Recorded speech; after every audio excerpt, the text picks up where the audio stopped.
Today on Bearing Scars. As a kid growing up in Worcester, Mass. In the 1970s, John Carter knew he'd end up following his father's footsteps into the family business. Father was in the mafia. He was the boss. Even in school, he was on his way. When I was 10 years old, I ran my neighborhood. He already had a client base. My biggest customer was my history teacher. But like you've seen in the movies and on TV, the world he entered is a tough one. Unlike in the movies, the violence, the pain, and the impact is real.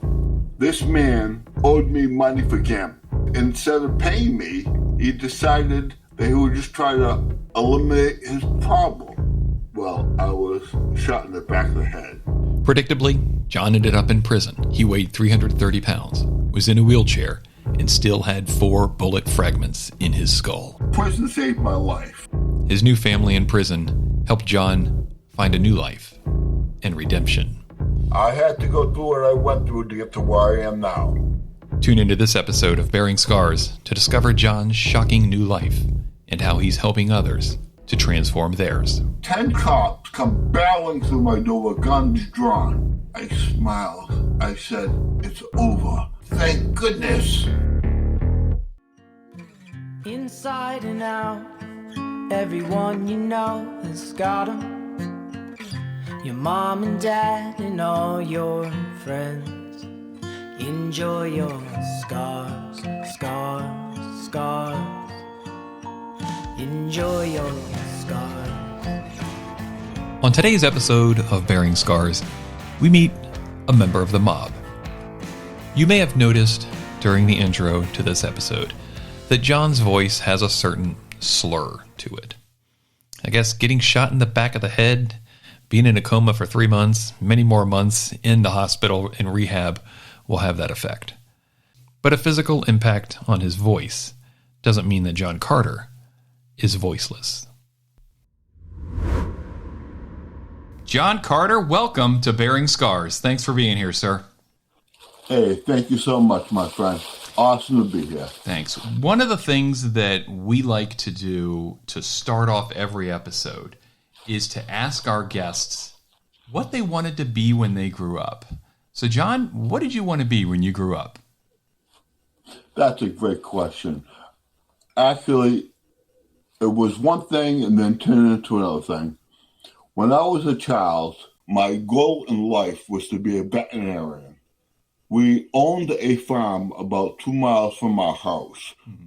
So I grew up with animals my whole life, and I always wanted to be a veterinarian until I really started watching my father as I grew older, and I really admired and loved what he was doing, and I wanted to be like him. And my father was in the mafia. He was a mobster. And that's what I wanted to be like as I grew older. And what did he do for the mafia? In my city, Worcester, Mass., he was the boss. I don't know exactly what he was doing, but I knew everybody loved him. And right. Everybody admired him, and that's what I loved. Mm-hmm. I seen the power, like when you went to a restaurant, there was no waiting. There was always doors being held open for him, all kinds of respect. And that's what I seen. And that's what I loved. And that's what I wanted to be like. Did you want to do the mob stuff, or were you really just looking for a job that provided you with respect?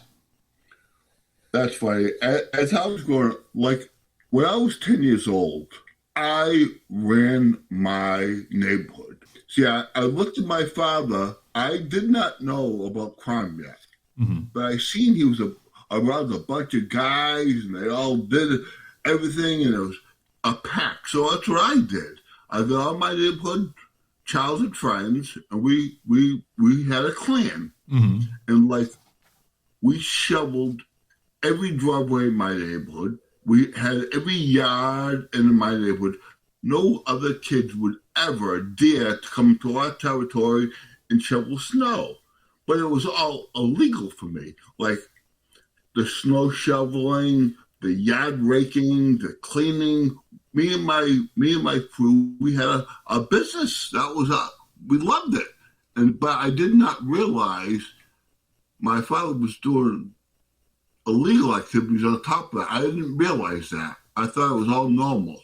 When you create this snow shoveling business and, in the winter, it's Massachusetts, I guess about 3/4 of the year, is that something that you thought of on your own, irrespective of what your dad did? Or is it something that your dad was like, you know what you could do? No, I thought of that on my own. I always was an entrepreneur. And here's another story of how I seen my father and I implemented it into my own life. Mm-hmm. In my school, I went to a Catholic school, and I'll tell you, to spend an hour of detention with the nuns was like hell. You'd rather have a root canal than spend an hour with them. And in every class, you needed a pencil, a tie, and a ruler, or you got a detention. Mm-hmm. So me and my crew, we got together, and we pickpocketed all the people going to class, and we would have bags filled of pencils, pens, and rulers. And when the other kids got to class, they realized they didn't have the pen on, and they were going to get a detention. I would rent them out. I would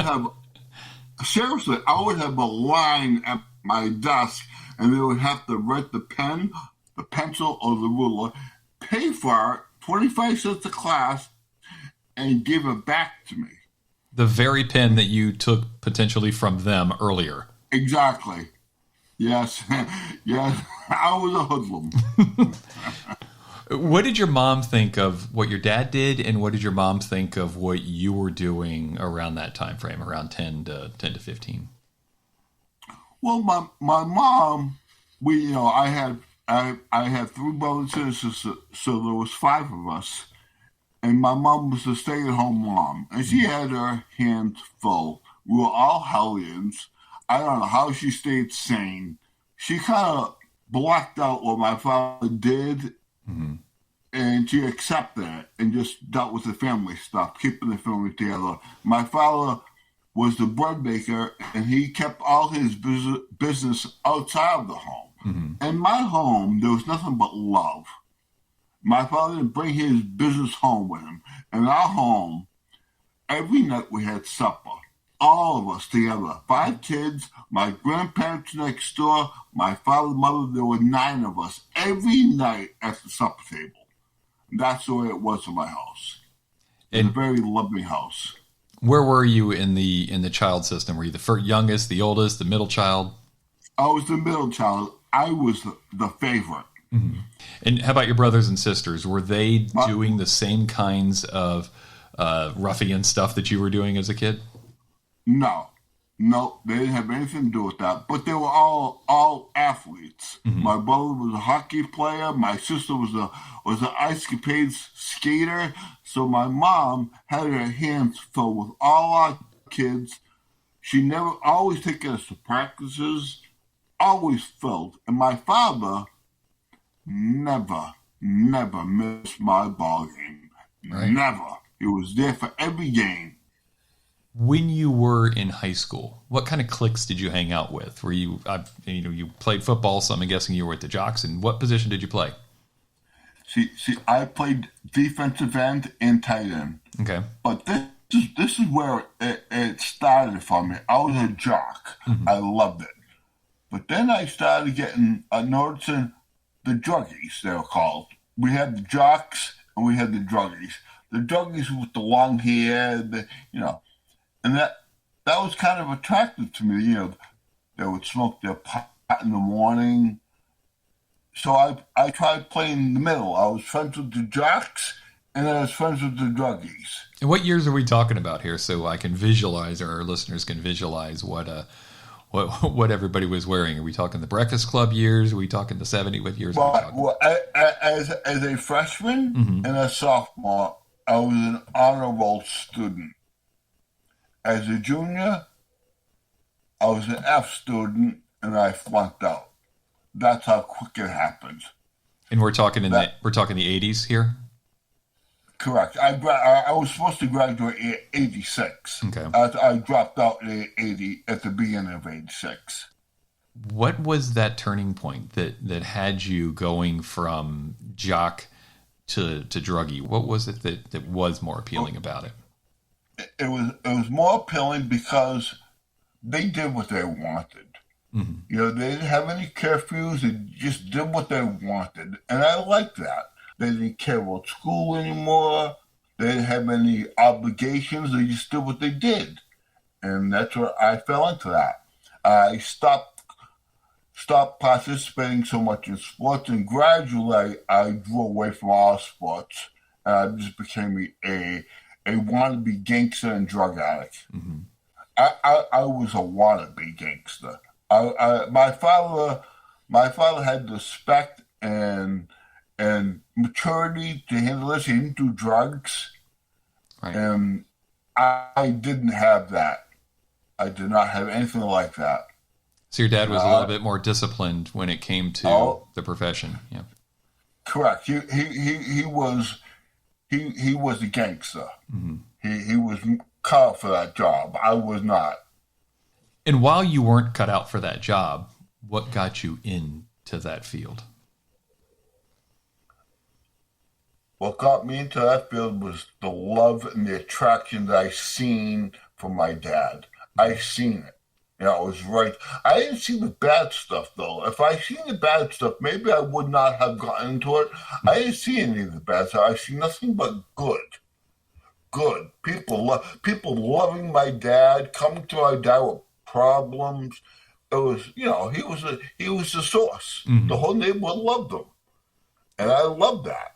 And so you ask your dad, hey, how can I get involved? My father got in trouble. Before he passed away, he went to jail. He went to federal prison. And that's when my life really started down spiraling. Mm-hmm. He went to prison. And in prison, he got terminally ill with cancer. And we had him pardoned from jail, or we brought him home. And he spent his last 7 months of his life us taking care of him. So I watched my father dwindle to nothing and die of cancer. When he died, I was doing nothing but drinking, and I could care less about school. And that's when everything started. I dropped out, and I picked up when my father left off, and it was just a mess. So in the sales vernacular, did you pick up like his book, or did some of the other guys who worked for him say, okay, Dad's not here anymore, so it's time for John to come in? No, I picked up his book. Okay. I tried doing this on my own. Well, with your crew that you had from, when you were in middle school and elementary school. So unfortunately, you were a natural. Yeah. Unfortunately, yes. But, it all panned out for the better. Mm-hmm. And we'll get into that later. But I had to go through what I went through to get to where I am now. So we're going to talk about a pretty monster lowlight in a second. But what are some of the highlights of you taking over for your father or filling in the role for your father because of his illness? There wasn't any highlights. It went south so bad, so quickly. My father passed away, and I was shot within a year. And what you were doing was you were loaning people money for gambling. They'd get a gambling debt, and then you would. Well, correct. On that, in this one particular case, there was no loaning money. It was just him betting, mm-hmm. and me taking the bets. Basically, at this point, early 20s, you were a bookie in the neighborhood. You were the neighborhood bookie. Exactly. And that bookiness started in high school. My biggest customer was my history teacher. Wow. He was my biggest customer. He bet hundreds and hundreds. Wow. And so you're in history class, and he's like, okay, so the War of 1812, and by the way, John, can I see you after class? Correct. Correct. That's hilarious. Clearly, the good times of being a lower impact bookie in your neighborhood didn't last. Things escalated, and we're going to talk in a little bit about how those things escalated for John Carter as soon as we come back to Bearing Scars. Today's episode of Bearing Scars is sponsored by the Churchill Strategy Group. In today's complex world, your voice needs to be heard, from City Hall to the halls of the White House. Whether you're navigating local regulations, state policy, or federal legislation, Churchill Strategy Group's strategic insight opens doors, builds coalitions, and turns challenges into victories. Visit them online at churchillstrategygroup.com. Scars, scars, scars. Enjoy your scars. Welcome back to Bearing Scars. Today we're with John Carter, who is a man who started out life working in the family business. His family business included him being a bookie. John, tell us the worst thing that happened to you while being a bookie. The worst thing that happened to me, well, I was shot in the back of the head. And that alone, when I tell you getting shot in the back of the head was the easy part of my story. Mm-hmm. That was simple. All I did was lay there and I survived. How did that come about? Whew. This man owed me money for gambling. Mm-hmm. And instead of paying, it was $28,000. And instead of paying me, he decided that he would just try to eliminate his problem. So he lured me into his home, and we walk up to his door, and it's a security alarm. He goes, "Oh, I have to shut off my security alarm. 1 second." And he walked behind me, and that's the last thing I knew, I had boom, and I was down. How long were you in the hospital, and what are the lasting physical injuries? I did 90 days in a coma. And now my coma was one long drain. Michael, it wasn't just an ordinary dream. It was a dream that was very vivid and real. This happened in 1992. Mm-hmm. I can remember that like it was last night. The smells I could smell. Now I won't get into the whole dream. I wrote about the whole dream in my memoir, Triggered to Change. And we'll have a link to your memoir in the show notes for this episode if people are interested in learning more about John and what he's gone through. But go ahead. You're dreaming this for a long time in the hospital. The midst of this dream was we were all in the hospital. And I was with a bunch of people. I had no idea who they were. And we were chained to our beds. Now, there was a lot that went on there that I won't get into. Mm-hmm. But the goal, every day, they had a swim race. They would get us into the pool. And the winner of that race got to go home. It hurt like hell to get into that pool. It was awful. And I kept losing and losing and losing. And this is the first time in my life I ever said, I quit. I give up. I'm not doing this no more. It hurt too much. I'm not getting out of this bed. That night, an old man who I had never seen before, I have no idea, it had no meaning to me. He sat down on the edge of my bed and he looked at me and said, "You're not going to quit. You're not giving up. And I'm going to coach you." For days, he would take me down to that pool and he would train me and train me and train me. Now it's the morning of the big race. He gets me out, unchains me, gets me out of bed, gets me out to the pool. I can remember him giving me this pep talk like a serious coach. Mm-hmm. I got into that pool. I swam like a bat out of hell. I touched the wall. My eyes opened. And I woke out of the coma. In retrospect, who do you think that old man may have been? It could have been my father. You know, it could have been my father because that would be advice he would give me. It's exactly the advice he would give me. One of the lessons he taught me about quitting, I remember I was on my swim team, and I was like 11 years old. This is pre-dream, pre-coma. This is a real swim team, yeah. This is the real swim team. I believe that's why the pool was in my dream, because I was on a swim team my whole life. No, I was 11 years old, and I've already been on the team for years now. I didn't want to do it anymore. I was getting at the age I was starting hanging out with my friends. I didn't want to get up and have to go to practice. I said, Dad, I'm going to quit swimming. He said, oh, no, he said. He said, well, you don't quit like that. There's no quitters here. That team is depending on you. You signed up for this. You're going to give it all you got. You don't want to sign up next year?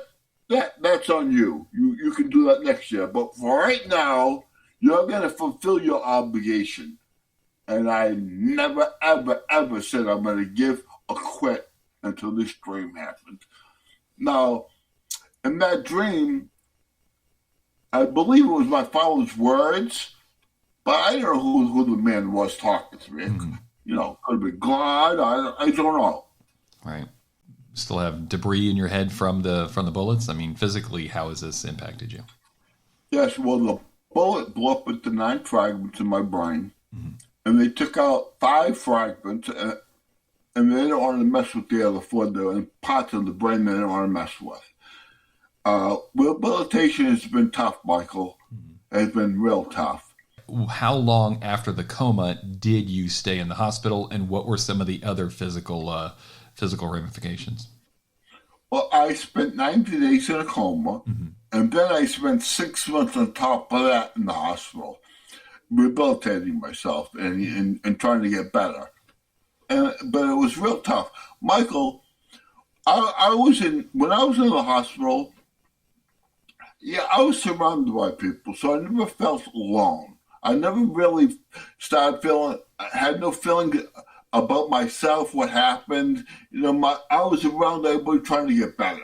That's all I knew. It's when I got discharged from the hospital and I went home. And I went to my basement apartment, the door shut, and I was alone. I said, it was like hell. It was awful. I thought my life was over. And slowly I started drinking again, and it felt good. It got me out for a short time. It would get me out of my mind, get me out of my thoughts about feeling bad, and then I added cocaine to it. And you're kind of a neighborhood celebrity. They're coming to visit you, your family, as well as some of the other folks in the neighborhood. And then that celebrity, the parade, has ended, and you're alone in your basement apartment by yourself with drugs. Horrible. And how does that transform into more than just pot to chill out, into cocaine and the others? Well, I love the effect that the alcohol and the pot had on me. It would let me forget, but it wasn't long enough. So I added cocaine into it, and it really changed everything. For me, at the beginning, it was a blessing. I got to get away from all my thoughts. I didn't have to think about anything. I just did my drugs. But I could not afford my drug habit. Were you working? I could not afford. I was a dollar, nothing. So my bright idea was to become a drug dealer. Now, I'm sitting in a wheelchair. I just got shot in the head. So my big plan here is to become a drug dealer. Oh, why not? So I started dealing drugs. But the police did not find this too amusing. And this did not last long. It did not last long. I was not secretive. I was not a sneaker. You know, it was wide in the open. How did your mom and the rest of your family feel about you dealing drugs? Well, at that time, my mom had moved to Florida, and I didn't really have anybody to tell me no, except for the police. They told me no, and the judge told me no. So I'm sitting in my apartment, and boom, the door comes crashing in. 10 cops come barreling through my door with guns drawn. I smiled. I said, "It's over. Thank goodness." I remember the cop looking at me, saying, "What are you laughing about? You're in some serious trouble here." I said, "Sir, you just don't understand how messed up my life is right now. This has to be a good thing." So they arrest me, they take me to prison, take me to jail, but I was able to make bail. My brother-in-law came to the jail, and we were sitting in the parking lot of the jail. Now, I had no more drugs, I had no money, I had nowhere to go.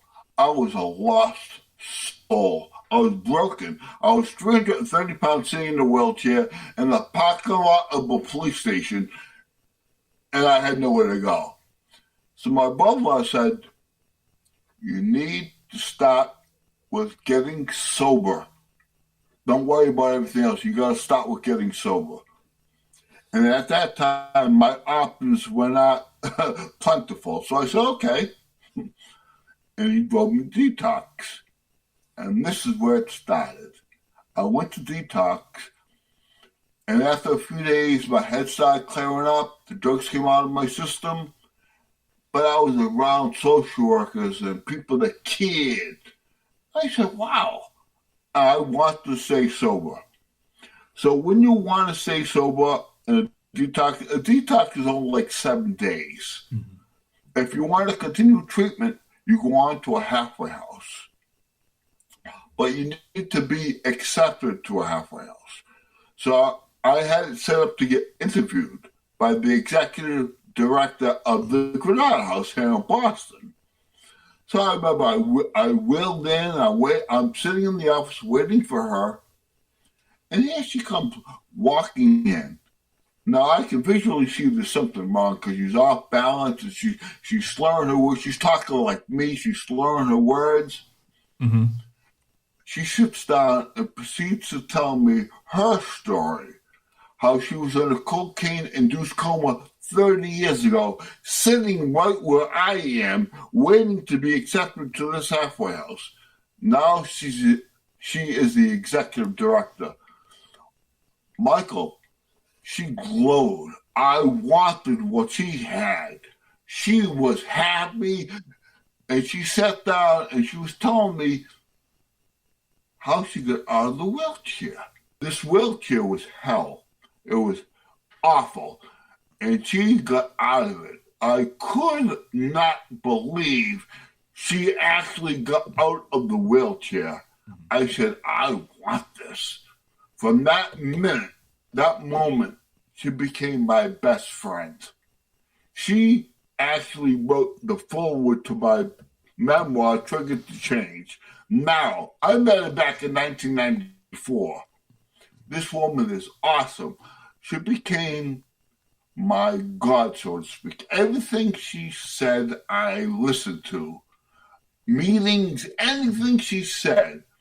But just because you get sober does not mean your life all gets better. I still had this black cloud court case hanging over my head. What was her name? Deb. Her name was Deb Larson. Deb, she's an awesome person. She's retired now. She's not the executive director, but she's still my very good friend. And you, unfortunately, can't spend 24 hours a day, 7 days a week with Deb because you've got jail upcoming, prison upcoming. And this is the story. I remember Deb drove me to Worcester to take me to my court case. No, I'm saying to myself, I said, "I'm in a wheelchair. This is my first offense. I'm with Deb. This judge is going to give me leniency." I rolled up in my wheelchair. I sat in front of he was like 90 years old. He pulled his glasses down. He said, Mr. Carter, he said, we do not discriminate in this courtroom. You will get the same sentence any drug dealer gets in my courtroom. He gave me 10 years. 10 years. At this time, and it changed, but at this time, I was filled with anger. I could not believe this judge just put me in jail with mass murderers. But that all quickly changed. Now, I remember Deb looking at me. She said, John, a lot of people would run right now. She said, face your fears.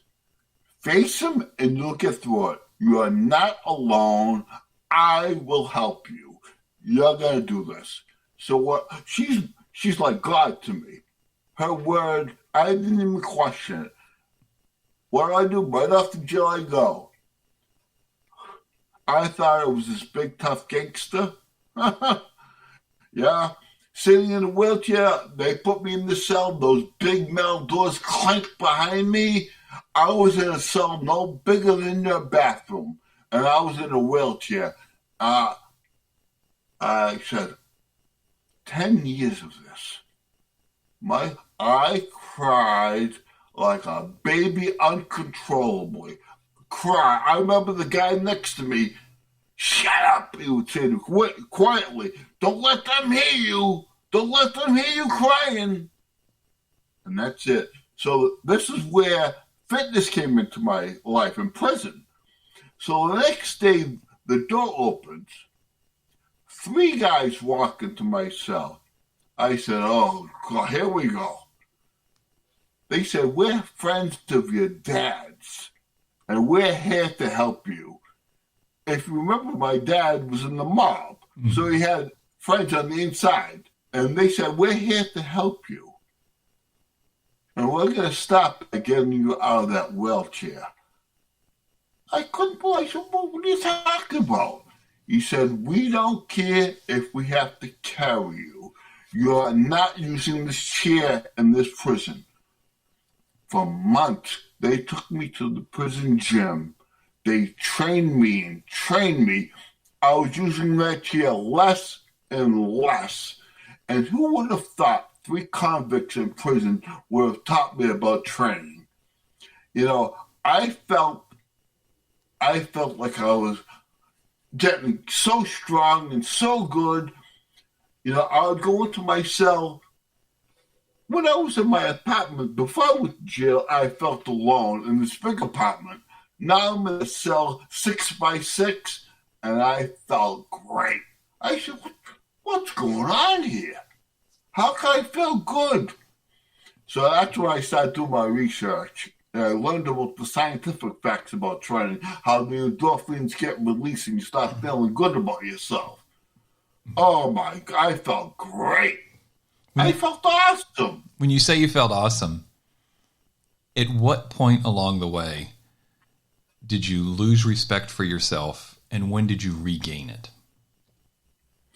I lost respect for myself after I got shot, and I went to my basement apartment and I gave up. I let drugs and alcohol take over. Instead of fighting, I gave up. And thank God the police and the judge saved my life. And that's another thing I got to talk to you about the judge. I was so mad at. I seen recidivism in prison is so real and vivid. Yeah. Oh my God. In and out like a revolving door. And I was naive. I really didn't, this is my first time in prison. I really didn't know about recidivism. And I remember seeing this guy, and then all of a sudden I didn't see him anymore for months. And then I see him again.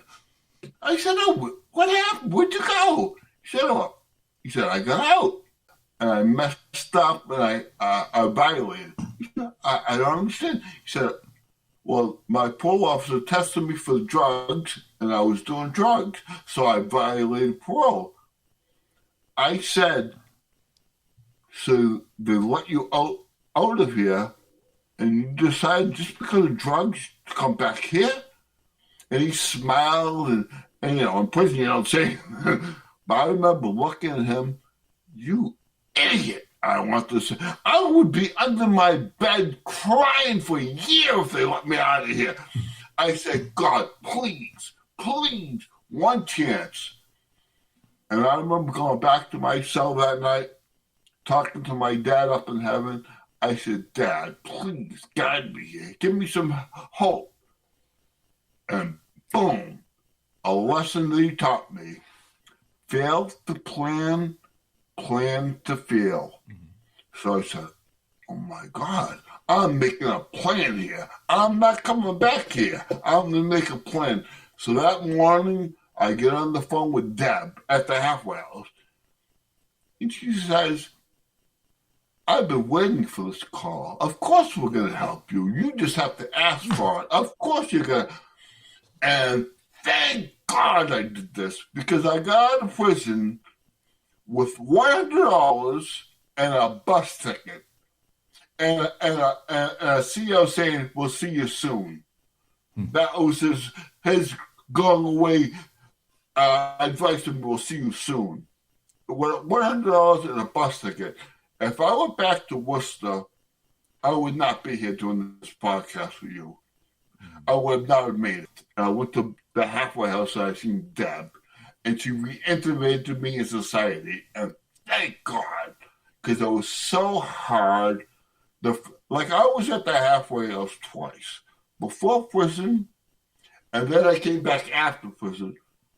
Before prison, I was in a wheelchair. I was scared. I had just been arrested. I had Deb. Now, I'm going back to the halfway house. I'm 7 years sober. I'm buffed. I know it all. I don't go listen to what all she says, just a little bit. And so she said one of her rules was you do not go back home to Worcester without support, without help, just so they can help you if you need it. So what I do, she don't know what she's talking about. I'm going to go anyways. So I went to Worcester. In defense, they don't kill you, so they don't know what it. Right. They don't know about that. So they broke out some drugs. They put on the table right in front of me. And by the grace of God, I did not use. I went back to the halfway house. I don't know what took me and what made me not do it, but I went back to the halfway house. We had a house meeting and I remember it was my turn to talk. I couldn't get a word out. I just broke down and cried uncontrollably. And finally I got what was bothering me. Finally people understood what was bothering me. And that's when Deb walked up to me and she said, she said, I would not recommend you doing this again, but this is a sign that you really want to stay sober. Were you sober the whole time you were in prison? All 7 years? The whole time. That's great. Yes. I contribute that to going to prison sober. Mm-hmm. See, I went to prison sober, so I had a clear mind. A lot of people get sober in prison. They get arrested, they don't make bail, they gotta kick drugs in jail. So they never have that clear head, and they're surrounded by convicts. A lot of convicts don't have great intentions. So in my case, I was able to, we avoid the bad people. I kind of knew. Do you think that 6 years in prison sober gave you the confidence that when you went to your old buddy's house to say no and walk out? Oh, my goodness. So, yes. And I'll tell you another thing. I talked about the judge. Mm-hmm. The judge gave me 10 years, and I was awfully mad at him. And then when I seen about recidivism and I made a plan, I sat down and I wrote that judge a thank you letter because he saved my life. My hatred and anger turned to gratitude and happiness. I said, sir, he actually wrote me back. in prison. I'm getting a letter from a judge in prison wishing me good luck, telling me I'm gonna be okay. And this, it was great. Do you still have that letter? I still have that letter. That judge passed away. He was 90 back in 82, so 92, I'm sorry. Right. He was 90, so. That's great though that you still have the letter. You're walking from your friend's house and all your old buddies are trying to get you to get back into the game, get back into drugs. You're walking back to the rehab to stop yourself from doing this. What are you thinking? Oh my God. Just thank God. Thank God I didn't. Because that's all it is. It's this big. It's one slip. One slip for us. That's all. See, when I got out of prison with $100 and a bus ticket, if I had one drink, my whole projection of life would have changed. I would not have been doing this. My memoir would not have been. I probably would be dead. So prison was good for you. Oh, my prison was awesome for me. It saved my life. Prison saved my life. And this is another thing. I remember my first time at the halfway house. There are 32 of us sitting in a circle. And Deb says, everybody that wants to stay sober here, raise your hand. Obviously, everybody in the room raised their hand. Deb says, here's the truth. One of you is going to make it. The odds are 1 in 32. I don't know what the odds are now, but back then, 1 out of 32. So one of you is going to stay sober. So we go back to the house, and I go back a lot. And I'm looking at family pictures, dead, jail. You know something? I was the only one to make it sober out of that whole group. Deb was right, once again. And at what point along this way, because you lost respect for yourself, at what point along the way did you gain that respect back for yourself? I gained that respect back when I was in prison. When I made that plan, and I knew that, and that's when Deb said, because I always felt alone. Always felt alone. When I was on drugs, I could be with 1,000 people. I was alone. But now I'm in my cell, actually alone, but I felt great. It was unbelievable. So that's when I got respect for myself back. When I knew that I felt good mentally, that I'm going to get out of here. I have help. I'm not going to be alone. I'm going to get out of here, and I have a plan. We're going to see how John worked his plan when we come back. We'll be right back. Are you addicted to drugs? Narcotics Anonymous can help. We are recovering addicts who meet regularly to help each other stay clean. We are not interested in what or how much you used, what you have done in the past, but only in what you want to do about your problem and how we can help. If you are like us, you know that 1 is too many and 1,000 never enough. Find a new way to live. Visit us at na.org today.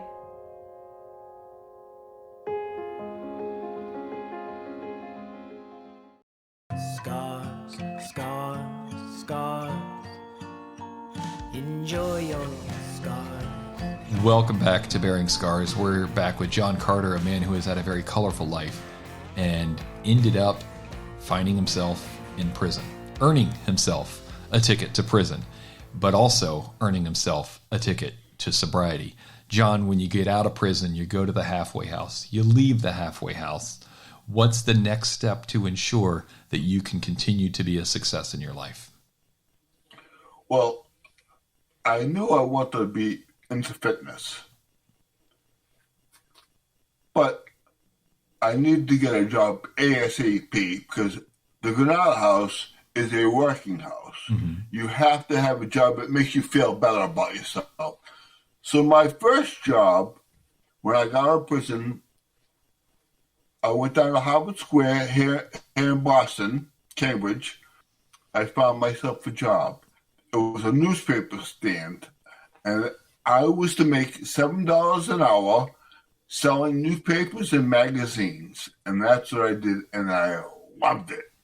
Loved it. I came from prison making 50 cents a day cleaning toilets. And now I'm 32. I'm only making $7 an hour. People laughed at me, but I said, I love it. I remember walking, because you have to, I walked to work, and it was at 5:30 in the morning, so it was early. I would walk, and I remember stopping at the Charles River and looking over it, not a sound, just the water flowing, just looking up and saying, you know what?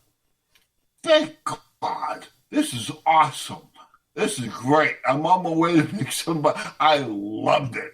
But I knew I wanted to be a trainer. So while I was working, I was looking for training.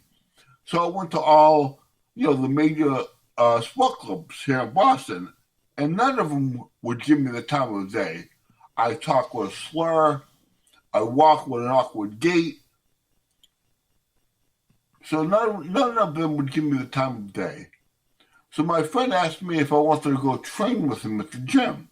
And it happened to be one of the gyms that was on my list that I have not applied for. But this time, I'm in my gym attire. My muscle T-shirts. I have a pretty good physique. How much are you weighing at this time? About you're 6 or 5 something. How tall are you? How much are you weighing at this point? Post prison. I'm 6'2". I went to prison 330 pounds.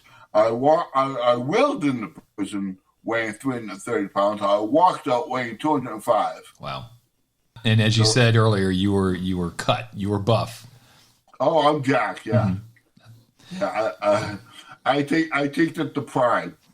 One of your good friends invites you to go to his gym with him, and then that's the beginning of the beginning, isn't it? Well, so I'm working out, and I noticed the manager. And he's a big, stocky guy, kind of intimidating. I said, I might not want to go talk to him right now. But then I seen how nice and friendly he was, greeting everybody, giving people towels, always nice. I said, wow. I said, this is my opportunity. I'm gonna talk to him. So I waited till he was alone, and I approached him. He said, John, I have a few minutes. Why don't we just sit down in my office? That few minutes turned into an hour and a half talk. I told my story. Without batting an eyelash, she looks at me and says, can you start tomorrow? And that started. And that night, I go home, and I get a phone call from him saying, my morning guy just called in sick, and I can't get to the gym to open up. Can you do it? I said, of course I can, but I don't know what to do. He gave me the combination to his gym. I could not believe this man just gave an ex-felon who you don't even know. He met me one day now. Gives me the combination to his hard-earned gym that he opened. I couldn't believe this. What was his name? His name was David Bulldog of Boston Sports Club. So I walk in, now it's 6 in the morning, and at Boston Sports Club, when you sign up, you get what's called a PFW, which is a private free workout. You get with a trainer. So this guy comes in, he's looking for the guy I'm replacing. He said, I'm supposed to have a nice little workout. I said, well, he's not here, but I can help you. I said, well, we just sit down and have a little talk. He proceeded to tell me about his diabetes. He has a ruptured disc in his back, and there's all kinds of problems. And I'm sweating. I'm like, oh, my goodness. I says, let's go have a nice little light workout. So we have a nice little light workout. Now, it's my time to sell him on a package. That's how it works. Mm-hmm. So we go back into the office, and I hand him a menu of the prices and different packages they have. He looks at me and says, I'll take one of these 50 packs. That's almost $4,000. It's I couldn't believe it. I didn't want to show him that I was all nervous and flabbergasted. So I tried playing it cool. I see my manager walk in. It's about 6:30 now. I said, excuse me. And I ran to my manager, David. I said, David, this guy wants to buy a 50-pack. He said, stop playing me. I said, no, David, seriously. He's in the office right now. He said, follow me. He walked in there. He closed the deal like a magician. It was awesome. So this guy became my first client ever. So he leaves. And David says to me, he said, here in Boston, we just broke out that package a month ago, and you are the first person to sell one. How's that for your first day? But soon after I was working at Boston Sports Club, David, my manager, decided he wanted to open his own gym. So he opened his own gym, a private, smaller studio. And he called me up and he asked me to come work for him. I joined him, it was just me and him. So the subject would come up where people would ask me, what happened? And I didn't want to lie. I couldn't tell them, I was in the mob, I was shot in the head, I was a drug dealer, I was in prison. But give me a check and join my gym. They'd run. So I came up with a story. So the story was, I was in a hunting accident, and I was shot in the back of the head, which is kind of true because I was shot in the back of the head.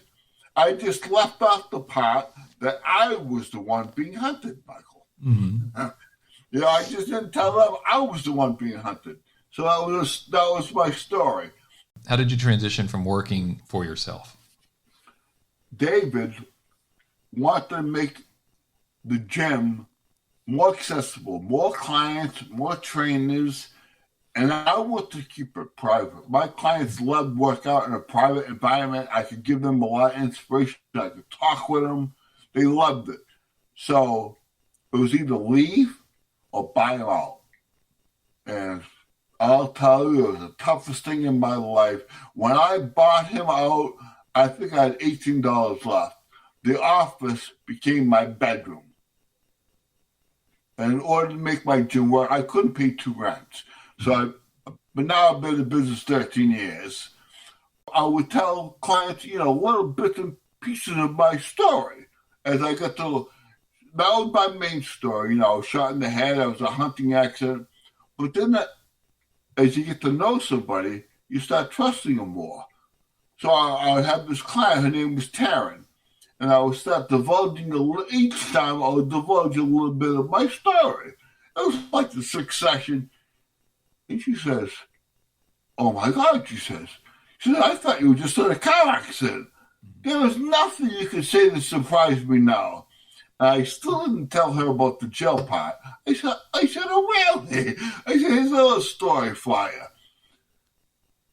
you. She looks at me and she says, you have to do a TED Talk. And she had connections for those people who were in her orbit. She had connections. Mm-hmm.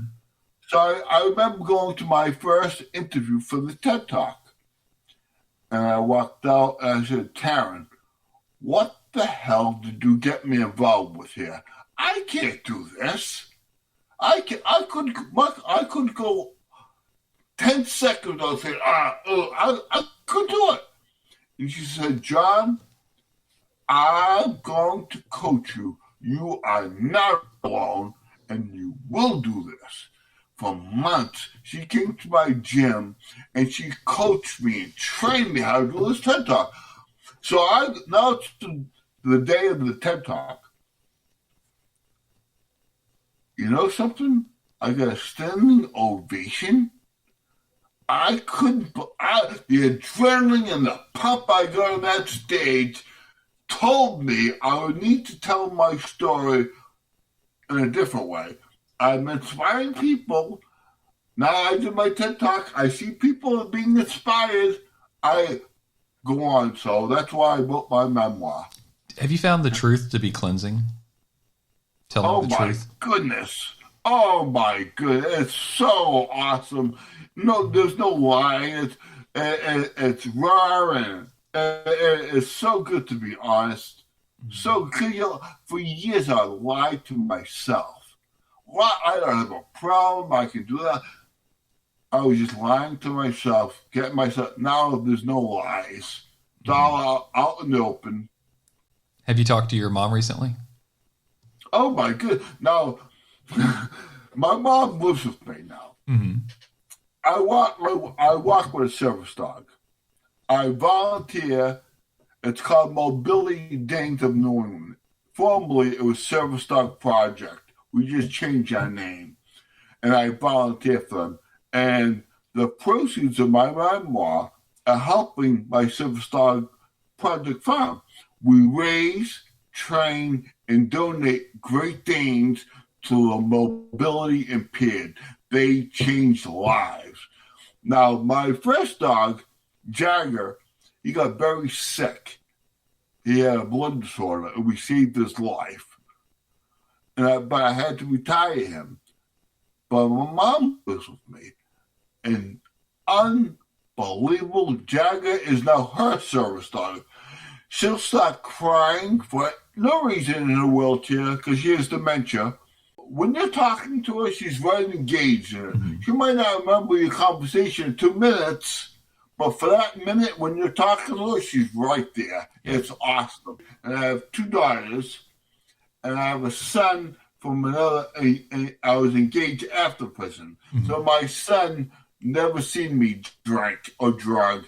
He's 21 tomorrow. Mm-hmm.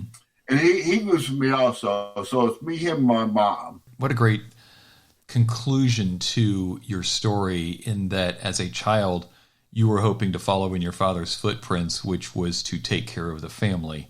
And here you are now, taking care of your family. Oh, thank you, my friend. That's an awesome aspect. I never looked at it like that. That's awesome. Thank you. How can people get a hold of you, John? Well, if you go to my author website, johncarterauthor.com, you can put it up. It has all my contact information. It has my author website there. It also has my gym, my Titanium Health and Fitness. That's the name of my gym. It has that website on there, too, and it has all my contact info. We'll put a link to that in our show notes so folks can get a hold of you. We're also going to put a link to your TED Talk because that's online, and it is a very inspiring talk. For those who aren't inspired enough by today's episode, go to John's website. Take a look at his body of work and his body, because he certainly has transformed his body, but he's also transformed himself with the help of a judge, with the help of Deb, with the help of David, with the help of Taryn, and with the help of his God. Stick around. We have scar tissue still to discuss. This episode of Bearing Scars is sponsored by Capro Law, PA. With offices located in the heart of Central Florida in the city of Castleberry, attorney Phil Capro says they make it their business to help your business to succeed.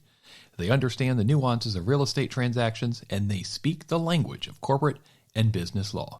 Let Capro Law's insights and experience guide you towards success. Learn more and visit them online at caprolaw.com. KAPROW law.com. Scars, scars, scars. Enjoy your scars. And now, scar tissue.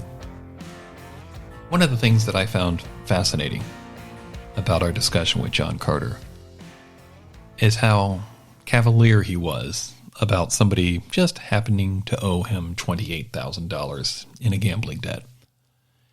And yet, just a few short years later, after recovery, how proud he was of selling a $4,000 gym membership package to somebody.